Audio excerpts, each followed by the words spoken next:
madaxweynihii hore ee galmudug cabdikariin xuseen guuleed oo gudanaya rabana inuu arko midhihii uu beeray iyo halka ay marayaan iminka waxtarkooda ayaa booqday dugsiga faanoole ee magaalada Kismaayo. Dugsigaas oo 20 sano ka hor isagu uu ka bixiyay koox maleeshiya beeleed ah oo halkaasi ku sugnayd. madaxweyne cabdikariin xuseen guuleed ayaa ku guuleystay in 20 sano ka hor dugsiga faanoole oo ay haysteen maleeshiya beeleed halka hub ku aruursan jiray uu noqday qofka kaliya ee wada hadal kadib ku guuleystay in uu ka saaro maleeshiyadaas oo uu ku qanciyo in dadka deegaanku ay wax ku bartaan sidaa daraadeedna ay maleeshiya beeleedku isaga baxaan. madaxweyne cabdikariin xuseen guuleed oo ku sugnaa maalmihii la soo dhaafay magaaladan Kismaayo ayaa booqashada uu ku tagay dugsigan waxa uu ugu kuurgalayay ardayda dhigata iyo xaaladaha ay wax ku bartaan, waxaana uu dhanka kale ka dhageystay maamulka iskuulka duruuf kasta oo iskuulkan ka taagan si wax looga qabto. أنا بوشيدا هذا خبرش عفمان العقلان وسميسو ما شاء الله الله كبير. هالجواب تسكر الله. طبعا هذا الجواب وحول بكوبي ستين. وعن رباية البوشيدا عفمان العقلان إن نجارسي. يا هذا ما ستين هذا ما ستين. madaxweyne cabdikariin xuseen guuleed waxaa ku wehelinayay booqashadiisa wasiirka waxbarashada ee Jubbaland macallin Maxamed Ibraahim Maxamuud. waxaa soo dhaweeyay maamulaha iskuulka Xasan Xaaji Muuse Xiirey. markii soo dhaweyn kadib madaxweyne cabdikariin xuseen guuleed uu booqday iskuulka qaybihiisa kala duwan ayaa maamulaha iskuulka Xasan Xaaji Muuse waxa uu warbixin guud ka siiyay iskuulka iyo sida uu u shaqeeyo madaxweyne cabdikariin xuseen guuleed. هذا هو رجعت بدي رجعت هذا قلبي سنة كانت لما أنا هي هي رجع فرد انت حفر ده هي اساس هي الله سبحانه وتعالى ما شاء الله ما شاء الله الحمد لله في عيه وأرضي فرب واحد وحان صوران قاركود إلا وقارا يا مجلس كعليو كن حوا كون قارا قلبي سكون قارا هاي أكل جلس هاي وكذا بحث هاي هذا قارا فردي ولي قار كمية المعلمين والنقدين قار كمية شغالة دولة شغالة وانو قار معلمين نقدين قار شقار نقدين قار جعلك شقيان قار واحد بيجي بيجي بسوقاته بيجي سوقاته قار سودا بيجي بعدين ما شاء الله وين الحمد لله واجوا قار شقيان تقول حاسك وبيجي وطا ان شاء الله وين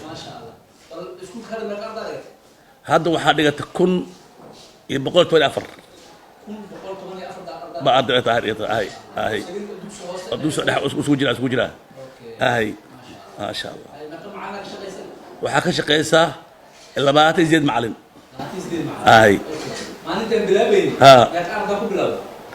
وحين أقول بلاوني شاب بقولي ما حاول مية معلم أنا ما هم غزاني عبد الله كحيرها هاي عبد الله كحيرها معلم أنا هم غز أحسن هاي صار كتاب تسوى ما شاء الله الحمد لله هذا في عنا خير ويا حمد كل دوس الله جعل له وين هاي هاي كوب كوجها سنت أنا قال كوب أنا قلني أنا قال هاي أديك امتحانك يا جبلان ساقوقات أنا ما قال هاي madaxweynihii hore ee galmudug cabdikariin xuseen guuleed oo 20 sano ka hor ku guuleystay inuu dib u furo dugsiga faanoole ayaa markii uu booqday waxa uu la hadlay ardaydii iskuulka wax ka baranaysay waxaana uu ku bogaadiyay in ay waxbarashada u dhabar adeegaan haddii ay doonayaan inay mustaqbal ifa helaan. waxbarashada aad iyo aad inay u dadaashaan in kala waxbarashada waa qofka mustaqbalkiisa waa aayihiisa waa wanaagiisa waa sharaftiisa qofaan wax baran hadda ka hor waxaa jirtay laba arday saaxiibay saaxiib u ahaayeen hal fasal wada dhigan jireen maalinka dambe mid kamid ah waxbarashadu ka saaqilay fahmaysan waxbarashadu ka haray macna ka tagay ninkii kale mustaqbal dambe iyo aayad dambe iyo wanaag dambe ayuu samaystay madaxuu noqday kii waxbarashada ka saaqilayna magaaladu galay seegseegu noqday markii dambe wuxuu noqday nin gaar gacan riixo oo gacantiisa ku shaqaystay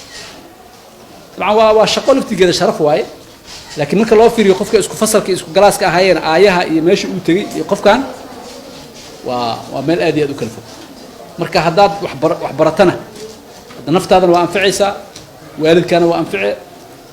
dalkaagana waa anfice haddaad wax baran weysana luqmatul ceeshka iyo nolosha ayaad la seegseegaysaa oo rafaad badan kala kulmaysaa marka waxbarashada aad iyo aad ugu dadaala maxaa artaan ka qayb gasho siyaasadda oo gabadha siyaasiyiin noqotay haye wasiir artaan noqoto bas madaxweyne artaan noqoto maxaa artaan ya waxaan rabaa inaan noqdo dhinaca gabdhaha waxay qabtaa wasiir ahaado laakiin ilaa heer madaxweyne aad waa rajeynaa inkastoo gabarba aan noqonin weli aan arkin gabar maxaa u diidaa in madaxweyne noqoto badanaa ma arkin like an waxaan rabaa inaan noqdo sida madaxweyneka maraykanka ilhaan cumar ilhaan cumar ka noqoto artaa ilaa xildhibaan noqoto wasiir noqoto maasha Allah ugu dambeyn wasiirka waxbarashada ee Jubbaland Macalin Maxamed Ibraahim Maxamuud ayaa sheegay in Cabdikariin Xuseen Guuleed uu waxbarashada gobolkan gaar ahaan Kismaayo uu muhiim u yahay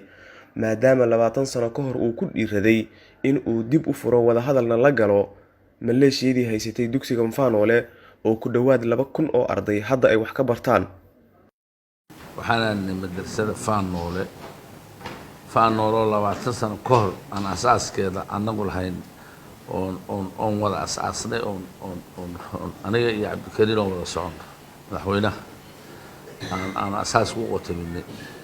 madrasada aan tagnay farax weyn baan kala kulannay arday fara badan baan ku aragnay oo qanacsan macallimiin qanacsan dugsiyo si wanaagsan u halaysan xilliga 20 sano ka hor madrasadu say tahay aad iyo aad baan ugu faraxsanay aad iyo aad baan ugu riyaaqnay